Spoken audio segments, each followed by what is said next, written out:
Comme nous l'avons vu, il y a plusieurs façons de définir une suite. Première solution, par une formule qui dépend de n, et seulement de n. C'est-à-dire, on va définir par exemple la suite un par un égale 3n plus 1. Ce qui veut dire que si je veux calculer u0, j'ai juste à connaître par quoi je dois remplacer n. Donc ici, 3 fois 0 plus 1, c'est-à-dire 1.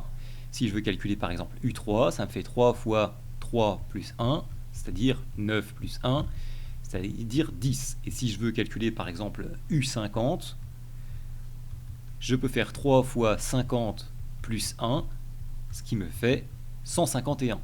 Ce qui veut dire que j'ai juste besoin de savoir par quelle valeur je dois remplacer n. Ceci, c'est ce qu'on appelle une définition par formule explicite. Alors ça se voit mal parce que j'ai écrit par-dessus, donc formule explicite. Deuxième solution pour définir une suite, par une formule qui dépend cette fois-ci de un. Ça veut dire quoi? Ça veut dire que pour calculer chaque terme, je vais utiliser le terme d'avant.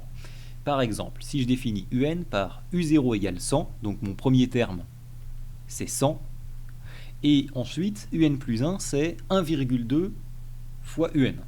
Donc u1, c'est 1,2 fois u0, c'est-à-dire 120. D'accord? Et ensuite, ainsi de suite. U2, ça va être 1,2, non pas fois U0, mais fois U1. D'accord? Le terme d'avant. Pour calculer U2, j'ai besoin de U1. Donc 1,2 fois U1, c'est-à-dire 1,2 fois 120, ce qui nous donne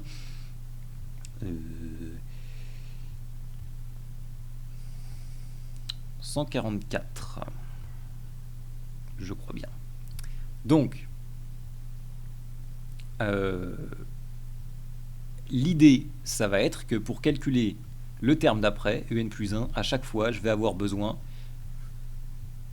de quelque chose en fonction de un. Donc ma formule, elle dépend de un et non pas de un plus 1. Donc elle a un désavantage, parce que pour calculer par exemple u de 50, comme je viens de le faire dans l'exemple précédent, eh bien, il me faudra u de 49. Pour calculer u de 49, il me faudra u de 48, u47, u46, et ainsi de suite. Pour calculer chaque terme, j'ai besoin du précédent, ce qui veut dire que je ne peux pas calculer la valeur de la suite pour n'importe quel n si je n'ai pas d'abord tous les termes d'avant. C'est ce qu'on appelle une définition par récurrence. Du côté du cours, voilà ce que l'on écrira dans le cours. Une suite un, elle est définie de manière explicite, d'accord, c'est-à-dire par une formule explicite si elle est donnée par une relation en fonction de n. Donc en d'autres termes, il existe une fonction f telle que un c'est égal à f de n. Deuxième partie, une suite un, elle est définie par récurrence, donc deuxième façon de la définir, si elle est définie par la donnée de son premier terme, c'est-à-dire en gros par u0, et d'une relation permettant de calculer chaque terme à partir du ou des précédents. Alors, voyons une application sur des exemples. Voici deux exemples. Premier exemple, un, c'est 2n au carré plus 1. Donc ici, j'ai bien que un, c'est en fonction de n. Un, c'est f de n, si on avait f de x égale 2x carré plus 1. D'accord? Donc ça veut bien dire que ici, je suis dans le cas d'une formule explicite.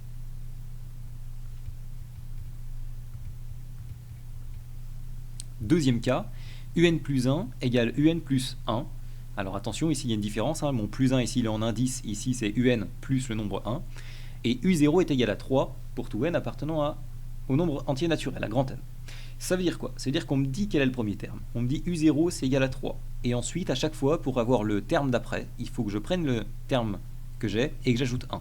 Donc u1, c'est u0 plus 1, c'est-à-dire 3 plus 1, qui nous font 4. u2, c'est u1 plus 1, c'est-à-dire 4 plus 1, c'est-à-dire 5. Et ainsi de suite.